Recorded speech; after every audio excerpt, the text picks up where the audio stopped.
Welcome to hour number 2, live right here on this Monday on the early line on SportsGrid. I am Ben Stevens. He is Donnie Rightside. Super Bowl 58, 13 days away in Viva Las Vegas, is now set. It's a rematch from 5 years ago, Super Bowl 54, the Kansas City Chiefs and the San Francisco 49ers. We will take an early look at the early lines for Super Bowl 58 here on the early line later in hour number 2. But Donnie, a conference championship weekend in the NFL, a championship weekend all around the world of sports, including down under in the Australian Open. As you set the stage for us on Friday to end out that opening hour, it was a championship weekend at the first Grand Slam event of the 2024 season in tennis. And the 22-year-old Jannik Sinner wins his first ever Grand Slam title,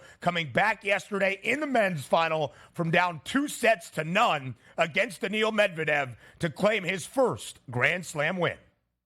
I mean, we probably should have just watched this tennis match and be like, you know what? This is probably going to be the exact same way the NFC Championship is going to go, as Medvedev played the Lions and was absolutely housing the other team in Jannik Sinner, only for Sinner to come back and win the final 3 sets here. 6-4, 6-4, 6-3. That's impressive to get hammered in the first 2 sets and be like, what's the big deal? I'll just win the next 3 here. That's pretty impressive for a 22-year-old.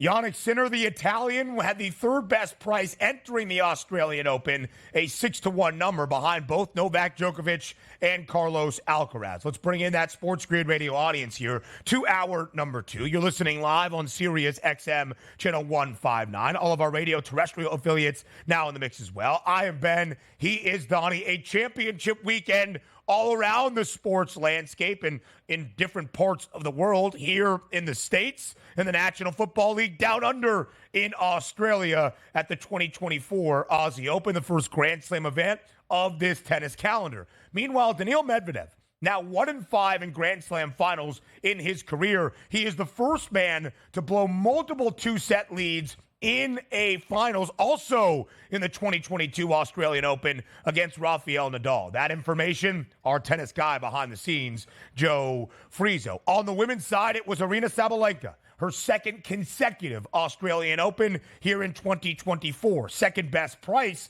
to win the Aussie Open in the women's draw before the tournament got underway, only behind Iga Swiatek. It was a plus 450 number for Sabalenka. But she was dominant in this run in Melbourne. She knocked off Qinwen Zhang in the women's final on Saturday, Donnie. She did not drop a set, did Aryna Sabalenka, throughout this run at the 2024 Australian Open. She had a 13 or 14-1 number to do that before the tournament got underway. A remarkable run for Sabalenka to get her second consecutive Australian Open championship. An interesting part between the men's and the women's here. The men's went 5 sets here. Probably took a long time to complete that match. The women, 6-3, 6-2, probably took like 45 minutes in order to get a champion here. But there's bigger questions that arise here, Ben, for us in the tennis world, right? Like, why do we have a major championship in Australia? I mean, come on now. Like, you have the clay courts, you have the grass courts over there in Europe, you have the U.S. Open in the United States. How did Australia wind up with a major at this point? How did that even happen? And it's the middle of the night. Come on now. That would be a question for our tennis aficionado, Joe Frizo. It's early. He'll tell us in the break, is what he has told us here in our ears over the wires on the SportsGrid network. That sounds like to me that Donnie Rightside is trying to throw his hat in the ring to be the College Football Bowl commissioner, the WNBA commissioner, and whatever commissioner of the Open era in Grand Slam tennis. You're just trying to add up all the jobs that you can. Donnie, you worked like 17 straight days throughout the NFL playoffs. Stop trying to add more to your plate. Now, hold on. We can all make this equal. Like, I'm not saying, like, how did they actually wind up with a major? Now, hear me out on this. If I'm commissioner, I make every single tennis tournament here, including the majors, played in the middle of the night, so we don't have to watch it here. Isn't that perfect? Doesn't that work out for everybody? Yeah. Oh, so I see you're actually spinning the other side. Yes. That you would make 12 Roland a.m., Garros 1 a.m. Beautiful. Beautiful. Listen, I think tennis is a great sport. I'll leave it at that. Now to the NBA, where yesterday there was good in the Motor City, and there was bad. The Detroit Lions coughing up a 17-point lead at the half in the NFC Championship game, looking for their first ever trip to a Super Bowl, and all of the magnitude and stakes that came with that. Certainly more significant than what happened on the hardwood in Detroit yesterday. But the Pistons did win a game and win big for win number 6 of this season, a 16-point rout of the Oklahoma City Thunder, the best team in the Western Conference, and Detroit won outright as a 12.5-point underdog. Is that any bit of solace for people in Detroit? No, not at all, because Detroit, you're just hoping for ping pong balls. It's actually a detriment for Detroit to continue to win basketball games because you want as many of those chances as you can at the top overall pick. But also in this game, 120-104, like you have that high-scoring first half, 31-24 after the first quarter, 46-30 at the break, and then you have a 30-25, which is nice, and then the fourth quarter is 20-18. So if you were a total backer, you had to start exactly the way you wanted it, and the finish was just complete. And also, it wasn't the fact that the Detroit Pistons, like, hey, they snuck one out, Ben, 115-114. Like, no, they won this game by double digits over the Thunder, and SGA still coming up with 31 points in this game, but just not enough here. Detroit actually was a competent basketball team here. Second win in the last 3 days for the last 3 games, I should say, for the Detroit Pistons. One of two teams, the Pistons and the Wizards, that still have less than 10 wins this year. The Hornets and the Spurs got to that mark, that benchmark, in the past week. But for Detroit, who we thought might be a little bit more competitive under Monty Williams, maybe things are starting to turn just in terms of competitive nature. Second win in their last 3 games, third victory in their last 7 games. The Pistons have covered in 7 of their last 8, and they snapped a 5-game win streak for the Thunder. Maybe OKC had their sights set on a return home on this Monday against the Minnesota Timberwolves. That will be a matchup between the two teams tied for the top spot in the Western Conference. Elsewhere around the association yesterday, the Phoenix Suns on the road in Orlando actually closed as a slight road favorite. They get hammered by the Magic. A 15-point win for Orlando, now 19-13 against the spread as an underdog this year. 113-98, the victory for Orlando. Yeah, odd game for the big three here. You got 44 points out of Booker, which should have been enough here, but you didn't even actually get to the century mark as a team because Durant had 15 and Bradley Beal only chipped in with 9. You got nothing basically from your bench here. That's a bad loss for the Phoenix Suns. Again, not being competitive here, losing by 15 points, that ain't good enough, man. I don't care if it's the Magic and they play well at home. Phoenix had a 7-game win streak entering Friday night that was snapped against the Pacers despite D-Book scoring 62 points. More on the hardwood. Up next here on the Early Line.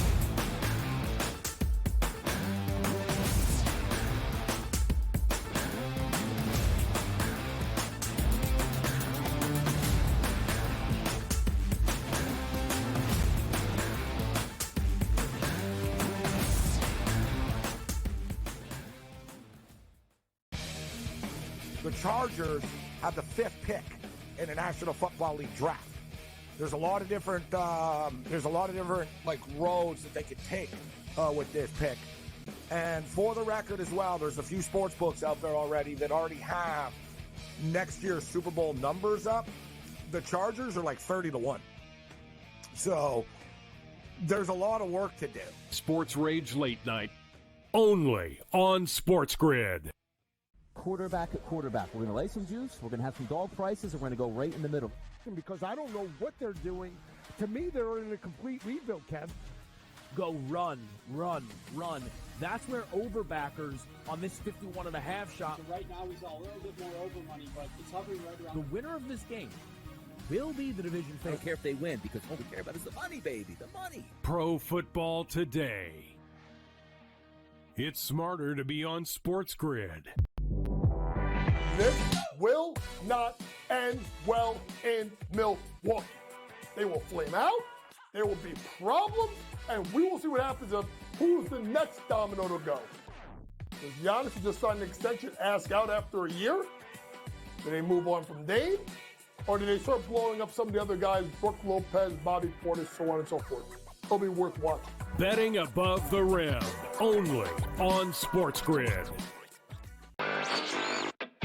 Got one of the best games of the year, Warren, on Sunday night, as the Chiefs are now headed back to a 6th championship game.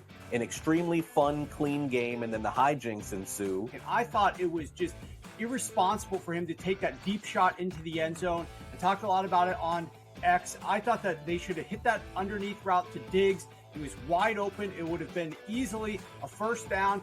Newswire, only on SportsGrid. He feels like he's got unfinished business, right?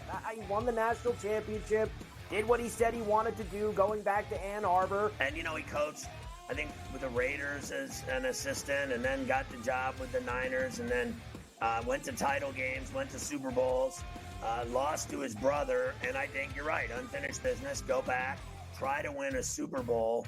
Pharrell Coast to Coast, only on SportsGrid. 73 points for Luka Doncic. Joel Embiid scored 70 and somebody beat him in the same week. That's incredible. In-game live, prime time, only on SportsGrid. SportsGrid, the only streaming sports betting network. Tips, info, and insights to up your IQ. It's smarter to be on SportsGrid.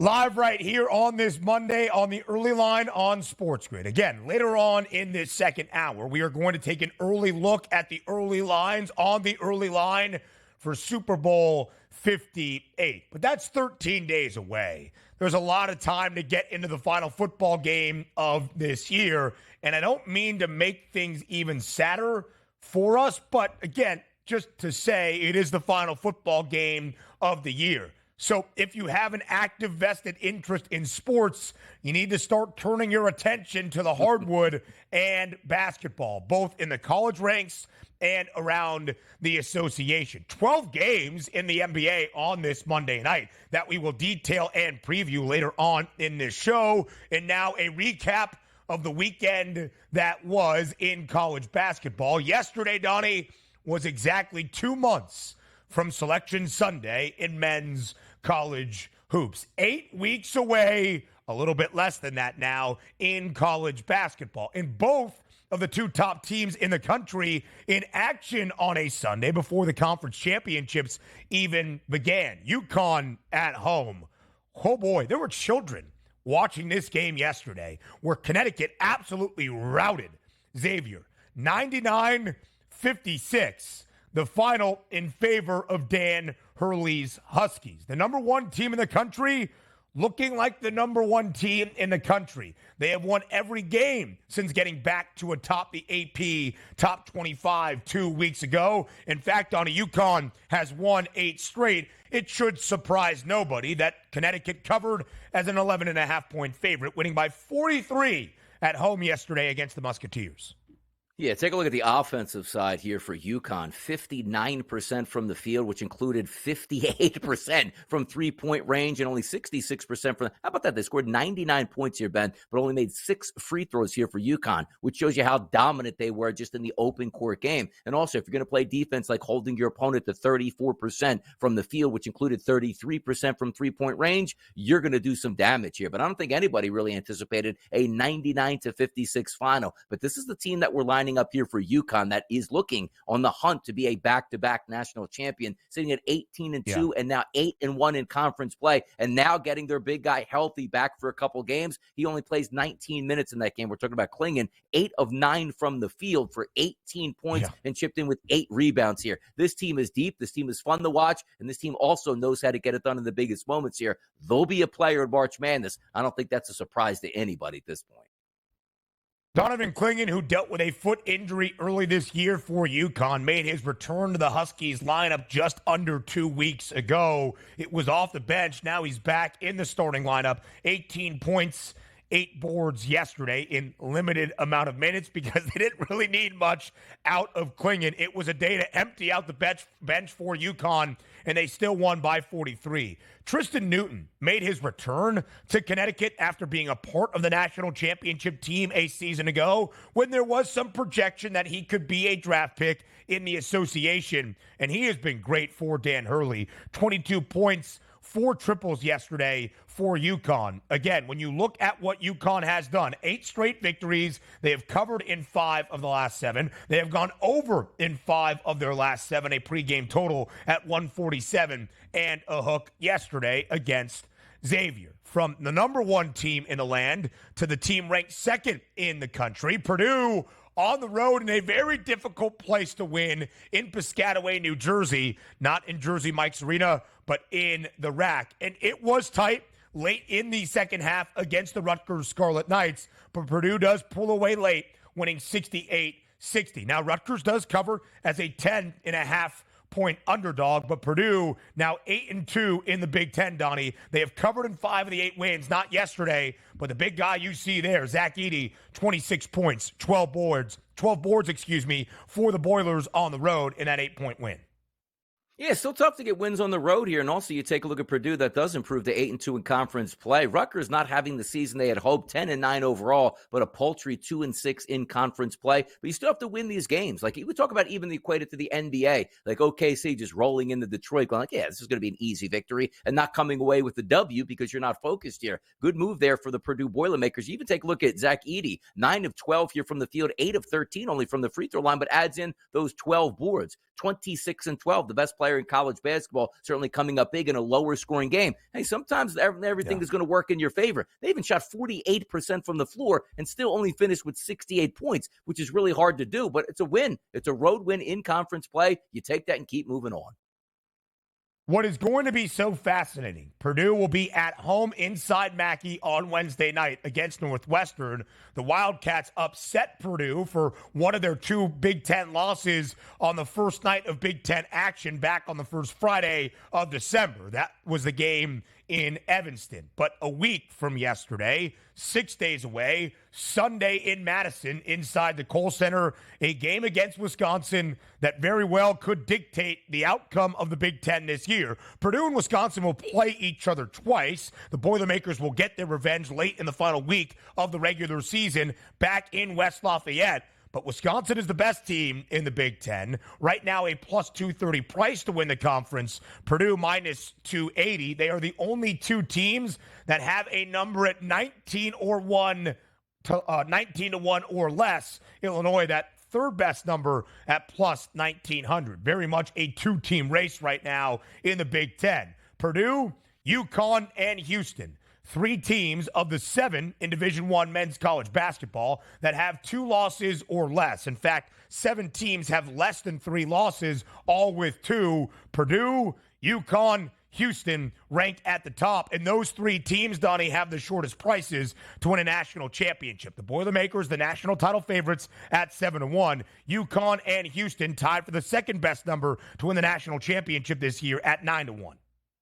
Yeah, this is going to be a fun way to sort of play it out. And the reason being is you see Purdue here as the favorite at 7-1 price. That's really nice. They're a quality team, of course. So was Connecticut, so is Houston. But this feels a lot more like maybe the past couple years, like, okay, we have those true dyed-in-the-wool top 5, top 6 teams that we think can win. You can go all the way down this list, and you're finding teams like Wisconsin at 25-1 has a legitimate title contender. So Wisconsin, how could they possibly do it? Just goes to show you the parity in college basketball. And also, if you're factoring on Purdue at a 7-1 price to win the national championship, well, that's like Lamar Jackson. We're like, hey, great basketball team, great basketball players. How do they perform in the biggest moments? They don't perform at all, Purdue, in the biggest moments. So maybe they can get over that hurdle this year. But I still take a look. Like, of course, you're going to like UConn at 9-1. Of course, you're going to like Houston at 9-1. But after that, you're going to get some really nice tickets on just if you could pick that right team rounding into form around tournament time, you're going to get some good prices out here.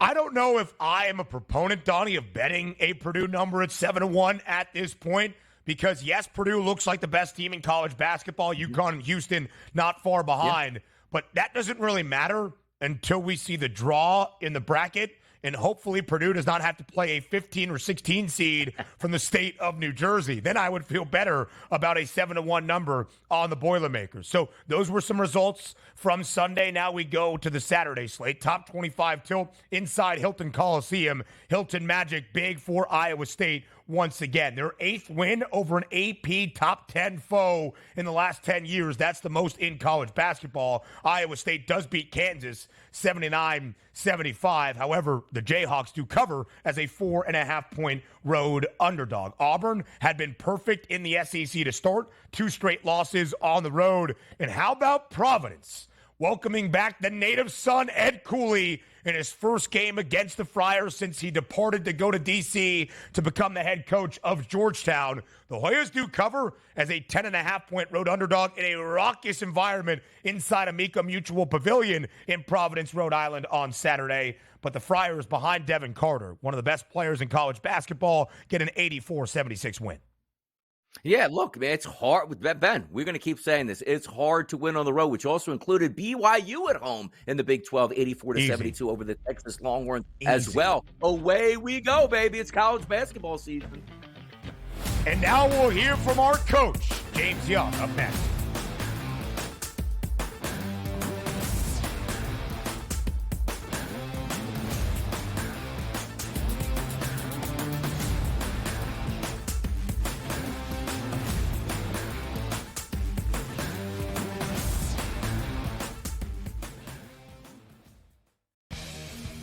The Chargers have the 5th pick in the National Football League draft. There's a lot of different like roads that they could take with this pick. And for the record as well, there's a few sports books out there already that already have next year's Super Bowl numbers up. The Chargers are like 30-1. So there's a lot of work to do. Sports Rage Late Night, only on SportsGrid. Quarterback at quarterback. We're going to lay some juice. We're going to have some dog prices, and we're going to go right in the middle. Because I don't know what they're doing. To me, they're in a complete rebuild, Kev. Go run, run, run. That's where overbackers on this 51.5 shot. So right now, we saw a little bit more over money, but it's hovering right around. The winner of this game will be the division I favorite. don't care if they win, because all we care about is the money, baby, the money. Pro Football Today. It's smarter to be on SportsGrid. This will not end well in Milwaukee. They will flame out. There will be problems, and we will see what happens of who's the next domino to go. Does Giannis just sign an extension, ask out after a year? Do they move on from Dame? Or do they start blowing up some of the other guys, Brook Lopez, Bobby Portis, so on and so forth? It'll be worth watching. Betting above the rim, only on SportsGrid. We got one of the best games of the year, Warren, on Sunday night as the Chiefs are now headed back to a 6th championship game. An extremely fun, clean game, and then the hijinks ensue. And I thought it was just irresponsible for him to take that deep shot into the end zone. I talked a lot about it on X. I thought that they should have hit that underneath route to Diggs. He was wide open. It would have been easily a first down. Newswire, only on SportsGrid. He feels like he's got unfinished business, right? He won the national championship, did what he said he wanted to do, going back to Ann Arbor. And, he coached, I think, with the Raiders as an assistant, and then got the job with the Niners, and then went to title games, went to Super Bowls, lost to his brother. And I think you're right, unfinished business, go back, try to win a Super Bowl. Pharrell Coast to Coast, only on SportsGrid. 73 points for Luka Doncic. Joel Embiid scored 70 and somebody beat him in the same week. That's incredible. In-game live, prime time, only on SportsGrid. SportsGrid, the only streaming sports betting network. Tips, info, and insights to up your IQ. It's smarter to be on SportsGrid.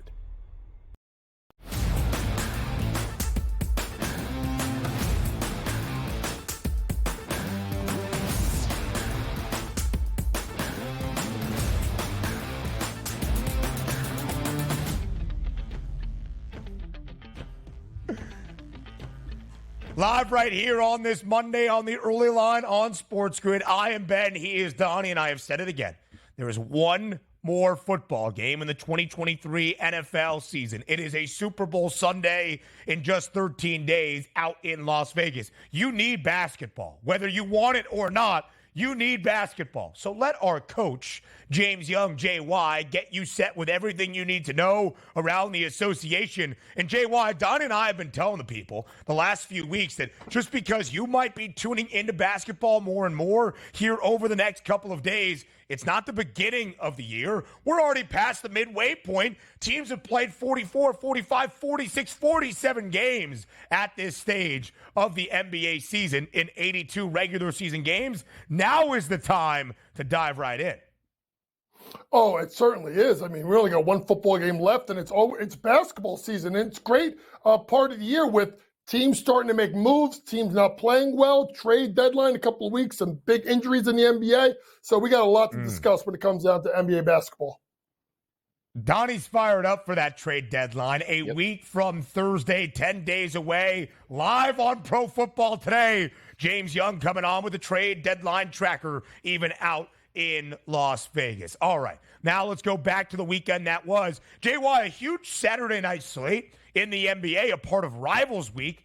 But somebody make Joel Embiid play in games in Denver against Nikola Jokic and the Nuggets. He was not out there on Saturday night, and his Sixers did lose in Mile High, 111-105. Philly did cover as an 8-point underdog, but Embiid now has missed 11 games this year. Nikola Jokic on the other side had 26 points and 16 boards. Big game, Paul Reed tried to fill in 30 points and 13 rebounds for Philadelphia, but without Embiid, the Sixers go down and Denver wins by 6, 111-105. What was your takeaway, JY, from the matchup on Saturday night in Mile High? It's like if you think about wrestling, like you had like the real Sting and the fake Sting, like you think Sting's going to show up, and all of a sudden, here comes some jabroni we don't know, and that's Paul Reed. I shout out to Paul Reed. You did your work. But, I mean, Ben, I think 2019 was the last time Joel Embiid played in Colorado and Denver. Like, is it the altitude? Is it the dispensaries? Is it the Coors Light Brewery? Like, something's going on that we don't know about, that it wasn't a back-to-back. It was the first game of a road trip.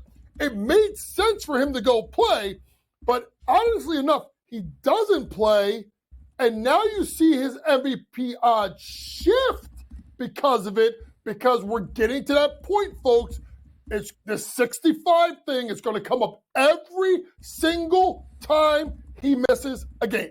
I think he was at plus 120, if I'm not mistaken, Ben, before he was announced out. Now he's tied at 2-1 odds with the Joker. So we'll see how much Joel Embiid is going to want this, but I wonder if the voters may penalize him for not playing in this game. It may get really tricky, this MVP vote.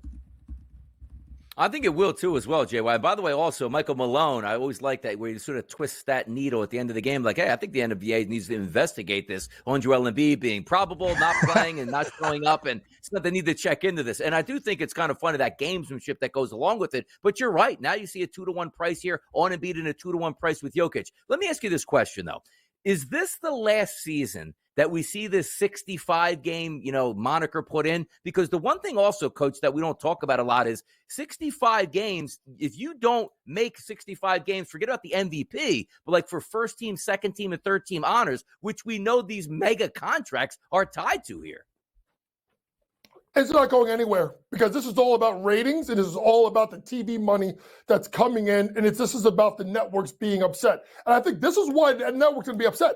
This was a big day on ABC, right? No playoff football, and you had these games lined up, and this guy decides not to show up and play. Oh, I'm sorry. He showed up, but he pulled the Hollywood Hulk Hogan, and he started egging on the crowd. Now, here's one thing I want people to look at. As you start thinking about the odds to win MVP, the number right now you need to remember is 5. I have counted 5 back-to-backs left for Philadelphia the rest of the year. What happens, folks, with those games? Does Joel sit him? Does he play him? And listen, Joel cares about his legacy, but I have this feeling, guys, and maybe it's me. I don't know if it's going to be Joel or the Joker. The guy that's sitting in third right now, if they can find a way to win the West with the best record, you may want to consider SGA at plus 340 for MVP. We'll talk about a huge Western Conference showdown tonight in Oklahoma City in just a moment. But that's what makes the MVP odds so fascinating to me this year, because you could look at stats as the great quantifier, who is performing better, how's the efficiency levels, but it's not just quantifying stats and performance, it's also availability, and that is what has hindered Joel Embiid's MVP case at this moment. He has now missed 11 games this season for Philadelphia. He only has 6 more that he can afford to miss to meet that 65-game minimum for award consideration in the association this year. So we stay in Mile High for another marquee matchup on this Monday, a 12-game NBA slate, JY. All right, not a lot of football left. Here's the association picking up the slack with a couple of really good games on this Monday night, including in Denver. The Nuggets, a 4.5-point home favorite against the Milwaukee Bucks. Giannis has the 5th best number to win the NBA MVP award at 10-1. Since the firing of Adrian Griffin last week, the Bucks have won 2 of their 3 games. Both games Milwaukee has won. The total has hit the over. But it's just the 3rd game this year for Milwaukee, JY, booked as an underdog. What do you think is the key matchup tonight in Denver? Well, you got to go to the middle. You got to go to the middle, and you got to see what Nikola Jokic is going to bring. Because now this is, unless we get this tiredness of the voters voting for the same couple of guys, and we've seen this happen, this is where the Joker can make his run, right? They win on Saturday, no Embiid. Now you're going to go back and you have to play against Milwaukee tonight, and you're looking at the Joker guy. Guys, I'm going to say it. I smell a triple-double tonight for Nikola Jokic. I think this is a game in which, with his high sight line and the fact that Brook Lopez plays that drop coverage, do they adjust what they do defensively? Do you go high pick and roll with Jamal Murray and Jokic, give him the ball top of the key, shoot the ball? That's why I think a prop you may want to look at could be Nikola Jokic's 3-point prop tonight. If FanDuel's not laying it with too much juice right now, that may be something you want to look at. It's over a half at minus 188. I wouldn't pay that. Ben, maybe 2+ made threes for Nikola Jokic at plus 290. Sounds enticing to me, but I think a big game out of Nikola Jokic is going to be the key. And here's the other thing, guys. Okay, Doc's first game, I think, is tonight, if I'm not mistaken. What are they going to do defensively? Like, that's what I want to see as a coach. What is the adjustment you're going to make? You lost the best defender in Drew Holiday. You lost a sneaky, underrated defender in Grayson Allen.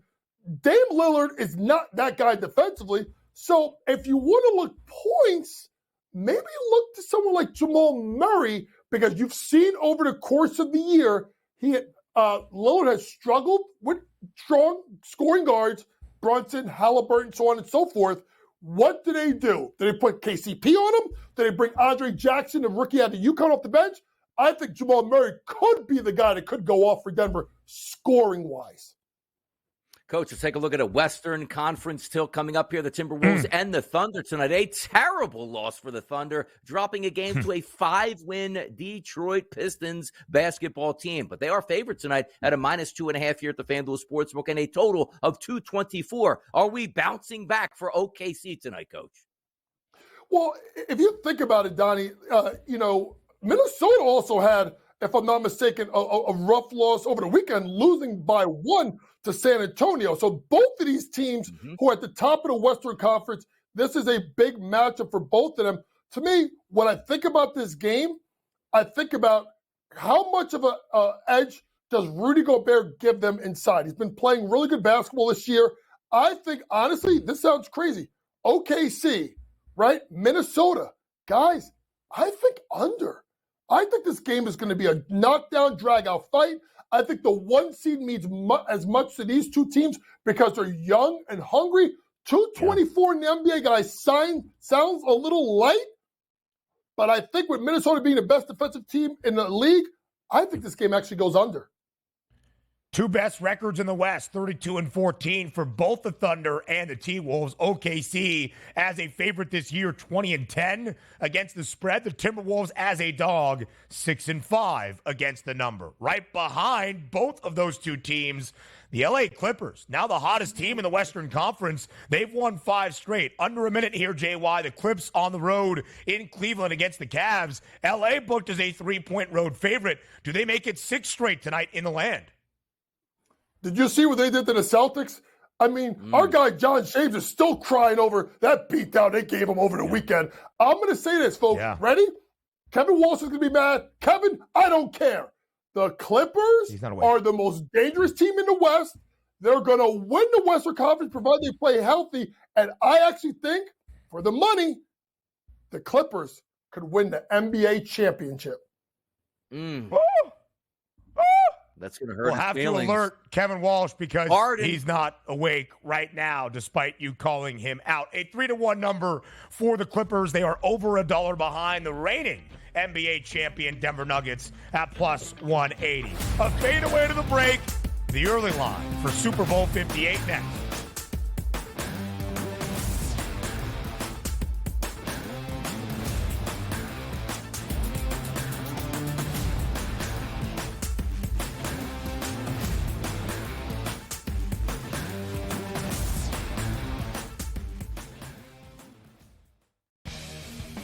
The Chargers have the 5th pick in the National Football League draft. There's a lot of different like roads that they could take with this pick. And for the record as well, there's a few sports books out there already that already have next year's Super Bowl numbers up. The Chargers are like 30-1. So there's a lot of work to do. Sports Rage Late Night, only on SportsGrid. Quarterback at quarterback. We're going to lay some juice. We're going to have some dog prices, and we're going to go right in the middle. Because I don't know what they're doing. To me, they're in a complete rebuild, Kev. Go run. That's where overbackers on this 51.5 shot. So right now, he's a little bit more over money, but it's hovering right around. The winner of this game will be the division favorite. I don't care if they win because all we care about is the money, baby. The money. Pro Football Today. It's smarter to be on SportsGrid. This will not end well in Milwaukee. They will flame out. There will be problems. And we will see what happens of who's the next domino to go. Does Giannis just sign an extension, ask out after a year? Do they move on from Dame? Or do they start blowing up some of the other guys, Brook Lopez, Bobby Portis, so on and so forth? It'll be worth watching. Betting above the rim, only on SportsGrid. We got one of the best games of the year, Warren, on Sunday night as the Chiefs are now headed back to a 6th championship game. An extremely fun, clean game, and then the hijinks ensue. And I thought it was just irresponsible for him to take that deep shot into the end zone. I talked a lot about it on X. I thought that they should have hit that underneath route to Diggs. He was wide open. It would have been easily a first down. Newswire, only on SportsGrid. He feels like he's got unfinished business, right?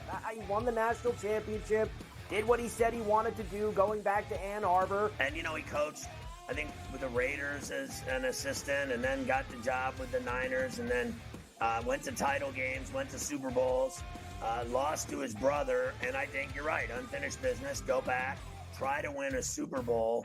Pharrell Coast to Coast, only on SportsGrid. 73 points for Luka Doncic. Joel Embiid scored 70 and somebody beat him in the same week. That's incredible. In-game live, prime time, only on SportsGrid. SportsGrid, the only streaming sports betting network. Tips, info, and insights to up your IQ. It's smarter to be on SportsGrid.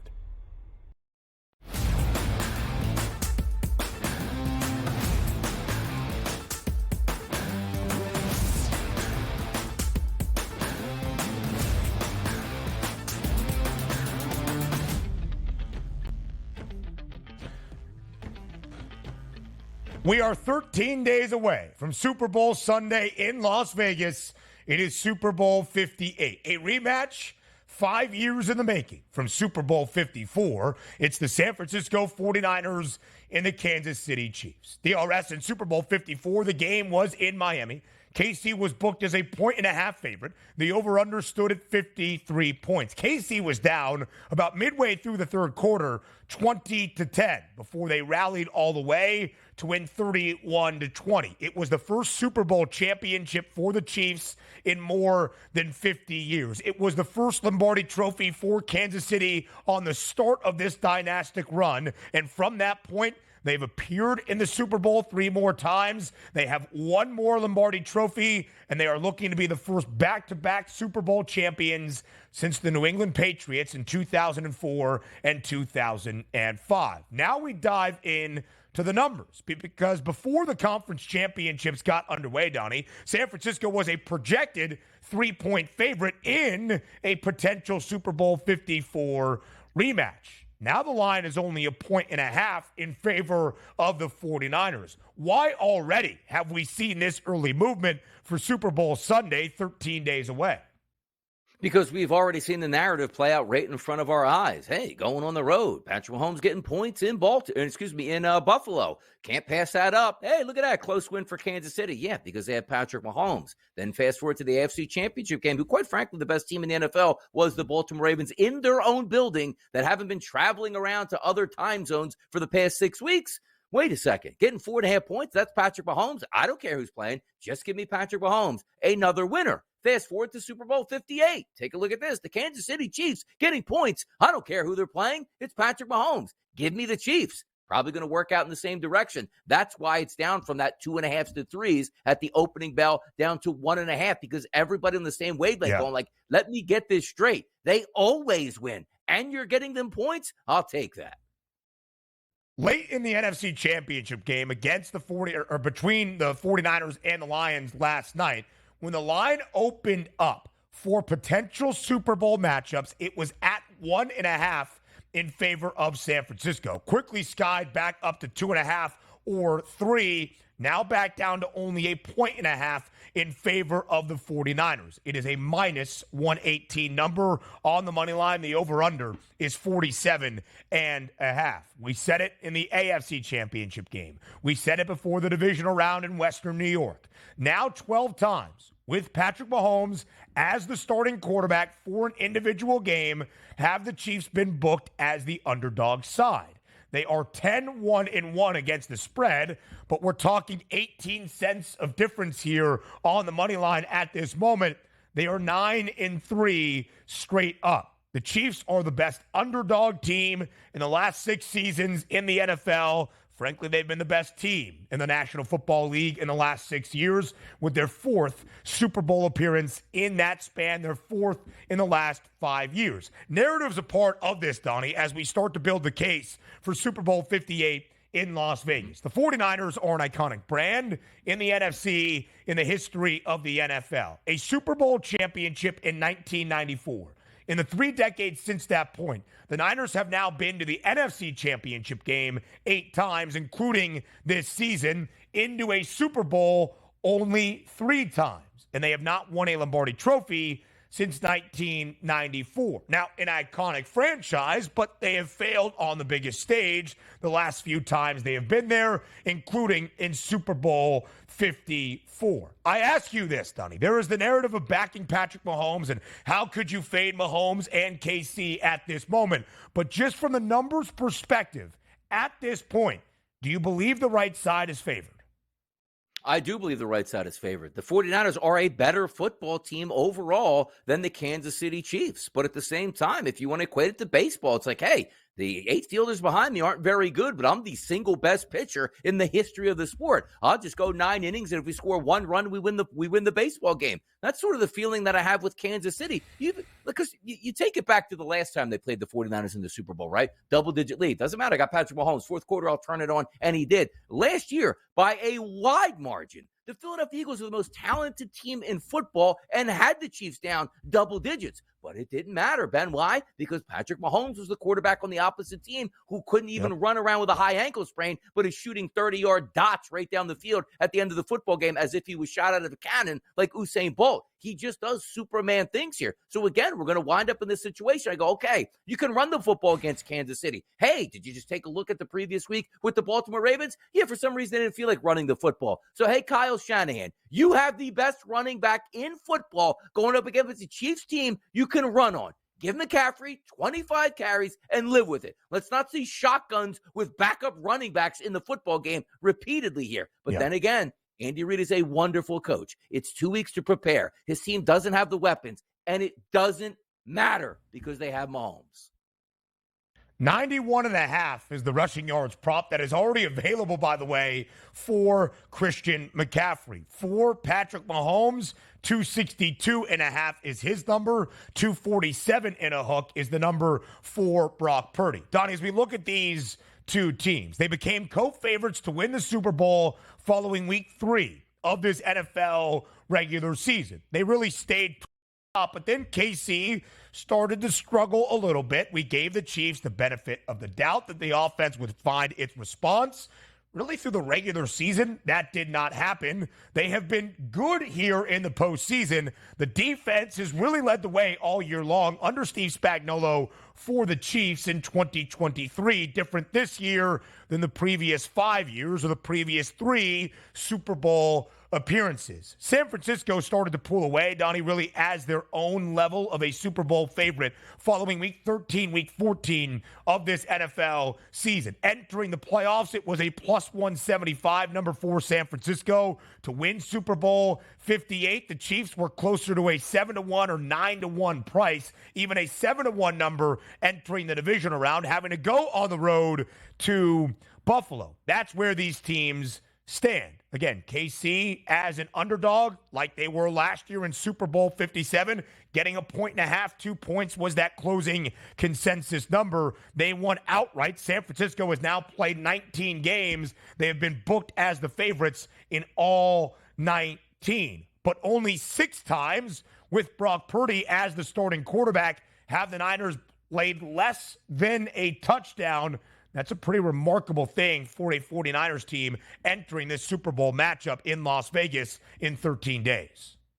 No doubt about it. So we're going to get all this hype build up to the situation. And we know Brock Purdy is a capable quarterback and was one of the front runners to be MVP. But you're going up once again against Patrick Mahomes in 2 weeks to prepare. Because if you look at the 49ers offense, it's way better than the Chiefs. You have weapons all over the place at every single level. Offensive linemen, backfield. Obviously, the quarterback, Brock Purdy, is very good. You look at the wide receivers, elite there with Brandon Ayuk and Deebo Samuel, who's healthy now and had a very good NFC Championship game. And George Kittle, one of the best tight ends in football. If you could probably go 1-2, it would be Kelsey followed by Kittle here. But then again, you just need that signal caller because we saw it in the first 2 weeks of the playoffs so far. Brock Purdy did struggle with stretches before pulling it out at the end of the football game. I don't know if you're going to have that leverage going up against the Kansas City Chiefs and Patrick Mahomes and try to fight your way back. But as I said again, that defense for the 49ers should be able to slow the Chiefs down. A lot of football teams, including the Ravens, did. But we just didn't factor on how good that Kansas City Chiefs defense was. And again, you're giving Steve Spagnuolo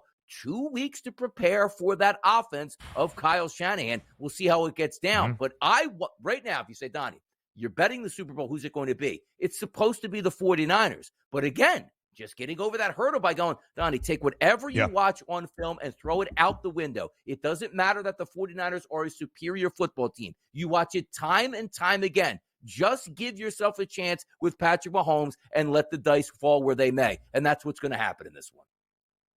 The power ratings all year long make San Francisco the favorites for Super Bowl 58. I don't really think there was an argument there.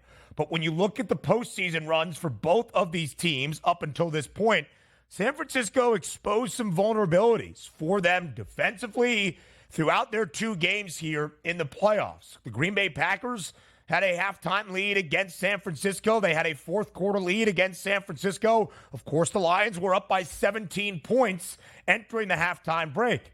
If you are going to trail by double digits against Kansas City at the break, the Chiefs are not the Lions. The Chiefs are not the Packers. They are not going to give you opportunity after opportunity to win a Lombardi trophy. Again, we will continue to preview this game for the next 13 days, all the way up to Super Bowl Sunday. A week from this point, Donnie Rightside, myself, Joe Lisi, Kevin Walsh, we will be anchoring Pro Football Today's coverage for SportsGrid live from the Media Center and Radio Row out in Las Vegas, on the ground with boots to get you ready for Super Bowl 58. By the way, for San Francisco, 6 games this year, like I mentioned, that Brock Purdy has started under center. The Niners have laid less than a touchdown. They are both 4-2 straight up. And against the spread, all 4 victories laying less than a touchdown. They have covered the number. And here we are yet again, Donnie. It has been the thought throughout the entirety of this postseason, projecting out round by round, Super Bowl odds, Super Bowl matchups, Super Bowl MVP award. Patrick Mahomes, despite the fact his Chiefs are the slight underdog, is the Super Bowl favorite at plus 130 in front of the quarterback on the other side. That would be Brock Purdy, a plus 210 number. Christian McCaffrey, plus 480, the only other player at a 5-1 price. Donnie, before the show got started today, I asked you off air, would Brock Purdy have been the NFC Championship game MVP if they handed out such an honor? And you told me no. I think it's one of the reasons that Purdy is not the favorite to win Super Bowl MVP, and McCaffrey is not all that far behind. Correct, because you have a running back that is going to get the majority of the carries inside the red zone here. And what I mean by majority, just about 100%, unless you call yourself out of the football game because you have a jammed neck. You take a look at yesterday. You're right. One of the quietest performances you're ever going to see for a guy's combined yardage to go over 100, which also included 2 touchdowns and would have been a third if he didn't come back after that late, long run here where he sort of jammed his neck on the sideline, which allowed another running back to get into the game and cash in for a touchdown. That's what you're worried about. And also, Brock Purdy, back-to-back weeks throwing 1 touchdown pass, right? You can't win MVP with 1 touchdown pass unless you have that cachet like a Patrick Mahomes does. Because quite frankly, if the 49ers win this football game and it's 1 touchdown pass out of Brock Purdy, that probably means McCaffrey had a monster game and or some of the defenders, which include Nick Bosa, went off with multiple sacks and maybe a defensive touchdown to sway it here. So even though usually to the quarterback, the victors go the spoils and the MVP award in the Super Bowl, I don't think that's the case here. It's more up in the air for the 49ers. But if Patrick Mahomes throws for 1 touchdown, a low-scoring game, just give him the MVP trophy. That's what's going to happen. Patrick Mahomes has won the Super Bowl MVP award in the 2 Super Bowls that Kansas City has won, including Super Bowl 54 against San Francisco. Maybe voter fatigue, I don't know. Travis Kelce at 20-1 would seem to make some sense to me, given how significant he has been and his reemergence here throughout this postseason run after really not being the key component of KC's offense throughout the 2023 regular season. We will continue to look at the Super Bowl 58 odds in hour number 3. And this was the game, this was the rematch in Super Bowl 58 that the public did not really want to see. So who are the people backing now? We find out to end out hour number 2. Up next.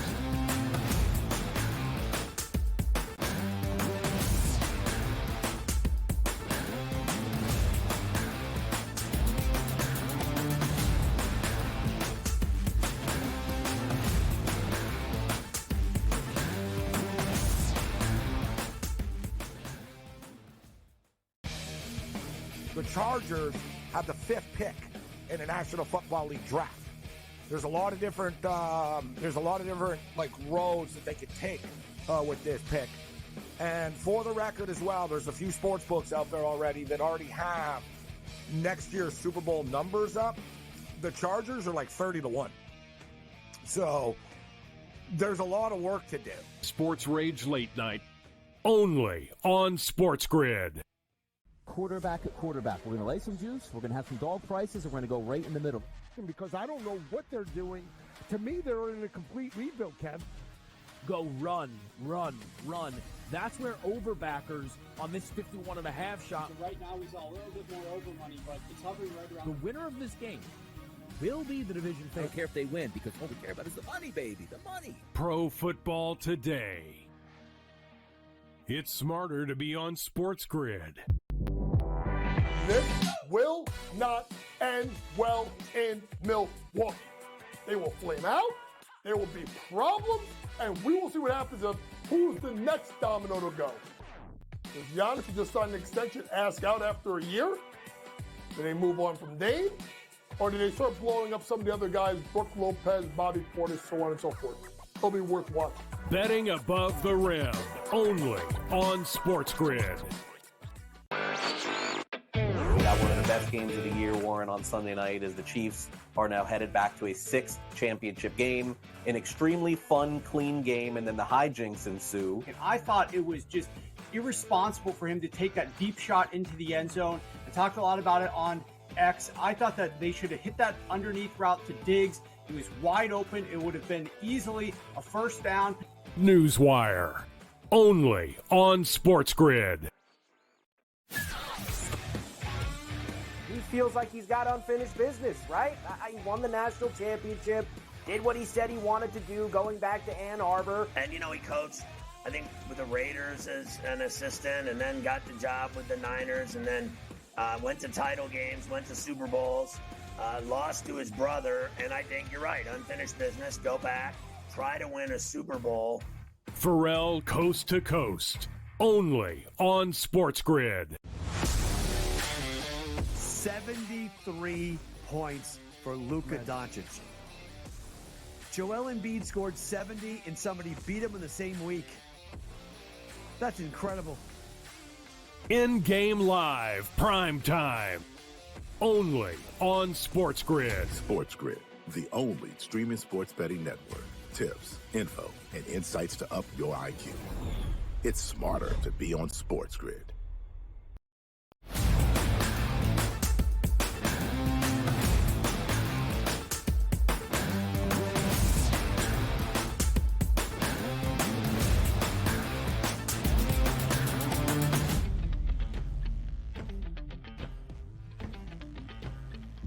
Rounding out this second hour of a Monday Live right here on the early line on SportsGrid and all across the SportsGrid network. I am Ben Stevens. He is Donnie Rightside. And this is the SportsGrid app, the ultimate sports betting companion app available for download at both the Apple and the Play Store. You can scan that QR code on your screen. Now, Donnie, I'm so excited for this Fade the Public poll. And I'll tell you why. Because last week at the conclusion of the divisional round, with the NFL's Final Four, we asked the people, who do you think has the best shot of winning Super Bowl 58? Not who do you think is going to play in Super Bowl 58. And the public picked both the Baltimore Ravens and the Detroit Lions ahead of the Niners and the Chiefs because they wanted some fresh faces. They wanted some new blood. They didn't want to see a Super Bowl 54 rematch. Unfortunately, public, that's what you have. So now that it's Kansas City versus San Francisco, who do the people want? That was the question in Fade the Public.